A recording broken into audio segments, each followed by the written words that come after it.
All right, welcome back. We are talking about how to initiate a case in a divorce or legal separation in Arizona. And here in video 2, we're going to talk about how to serve the papers. So you've drafted your papers, you filed them, you have the filed copies, and now you're ready to serve them on your spouse. What are your options? Well, option 1 is called acceptance of service. We're going to talk about that. Option 2 is via certified restricted mail, and I'll give you all the details on that. And then the third option would be to hire a process server. I prefer option 1 as the best option because you and your spouse would have to work together to get it done. And I'll show you what that's about in a minute. And the reason I like that is because it gets your divorce off on a conciliatory foot. So instead of like hiring a process server and having a stranger come to your spouse's door or come to your spouse's work and serve them with divorce papers, which doesn't feel too great and usually gets things off on not the best tone.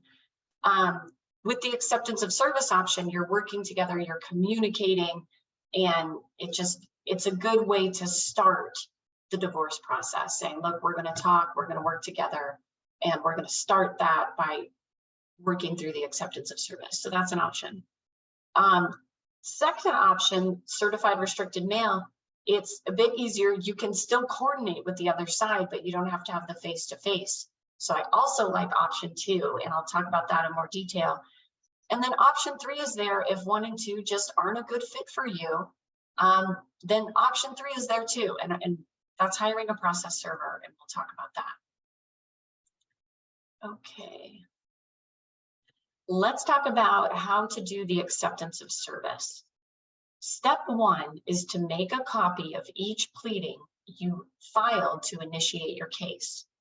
So those 6 documents if you filed without children, the 10 documents if you filed with children, make a copy of each one. And then you're going to draft and print out the acceptance of service form, and I'm going to show you that form.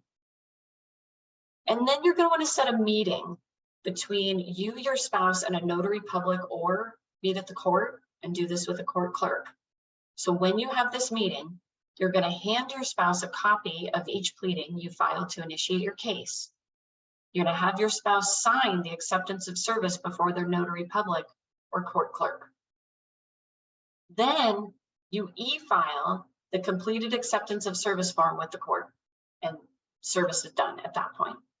So from the day you file the completed acceptance of service form, that's when your spouse, that's when their response deadline starts running. So if they were served in state, which if you're doing this where you're meeting with the clerk and everything, you're probably doing this in state, then they have 20 days to file a response. If you met with your spouse out of state and did this whole process, or you mailed the documents to them and they did the acceptance of service and then mailed it back to you, they would have 30 days. So you could use this in state or out of state. You don't necessarily have to be there, but the bottom line is if you're going to use this form, you have to provide your spouse with a copy of each document you filed, and then they need to execute the acceptance of service form before a notary or a court clerk, and then that form needs to be filed with the court.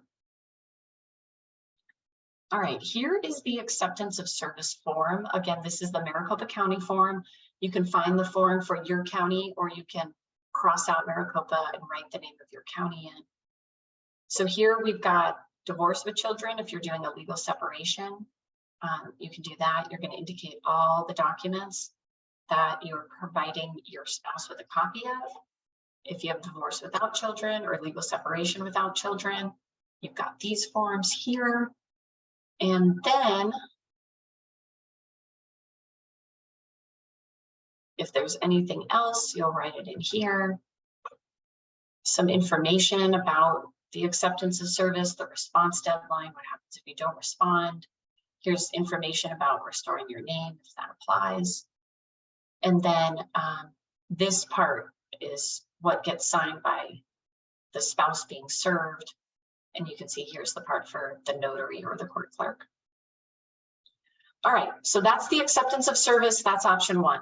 Let's look at option 2, which is certified restricted mail.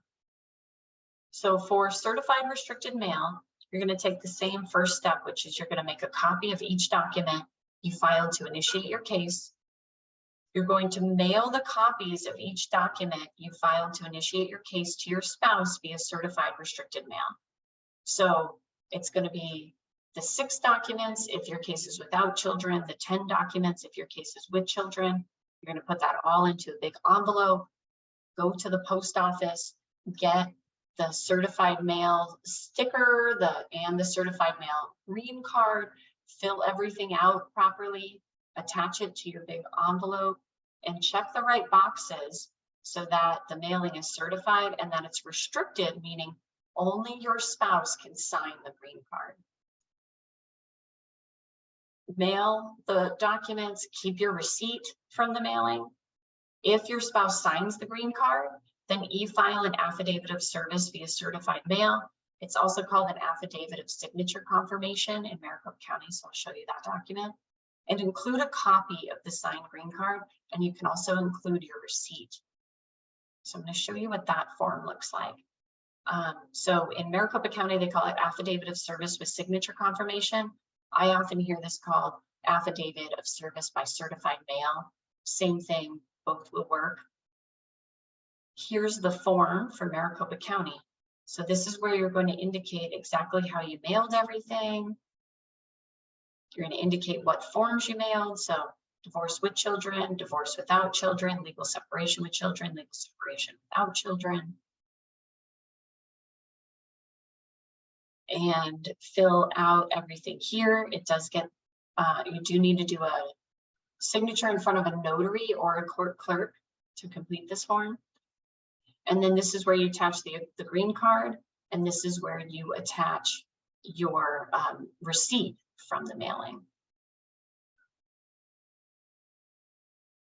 Okay. Option number 3 is to hire a process server. How do you hire and work with a process server? Number 1, perform an internet search for a private process server in the area where your spouse lives.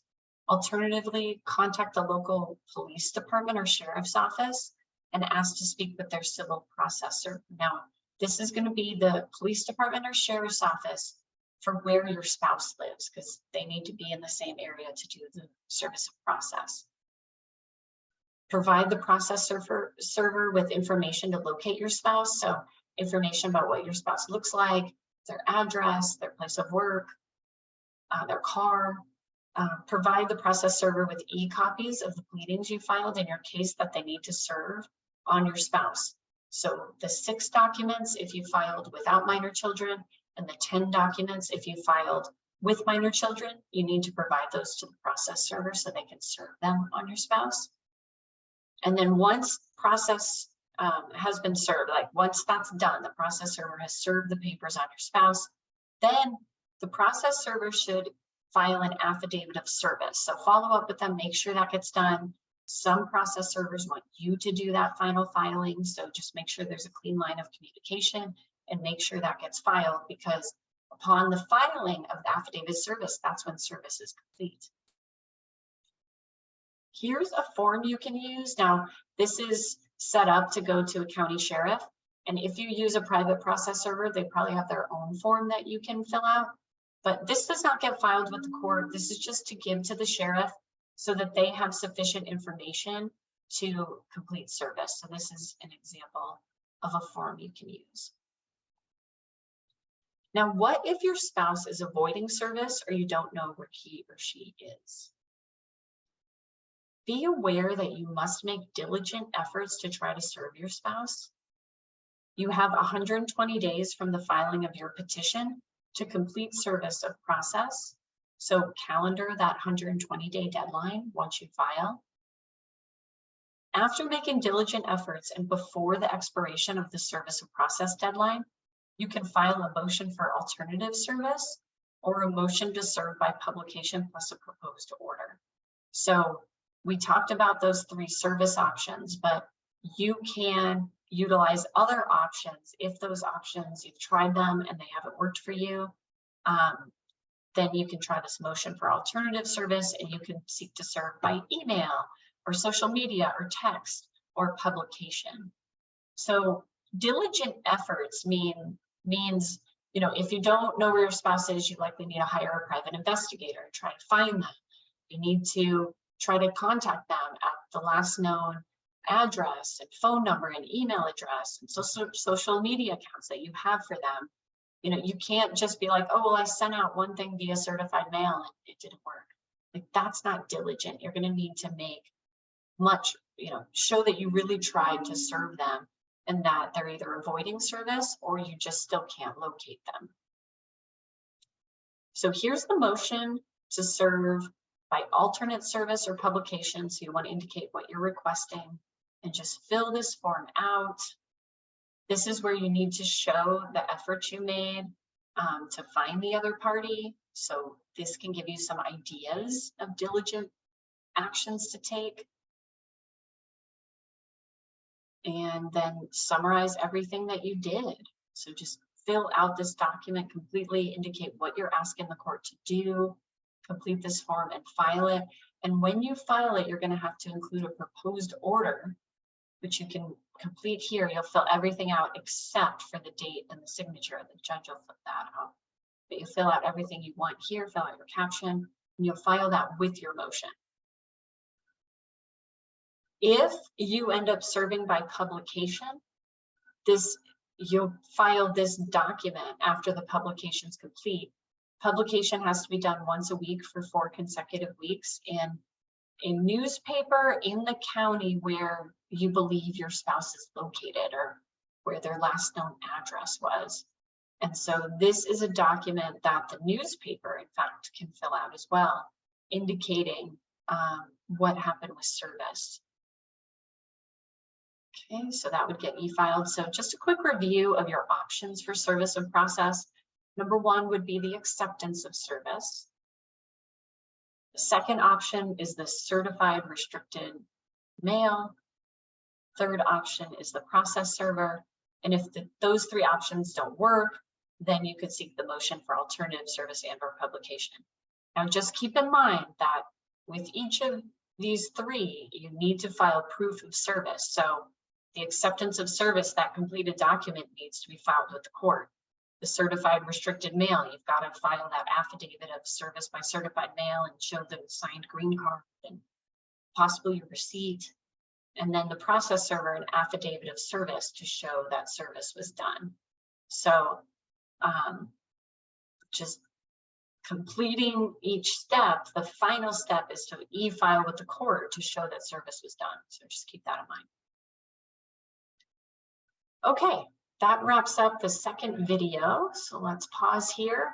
And in the next video, we'll get into responding to the petition for dissolution or legal separation.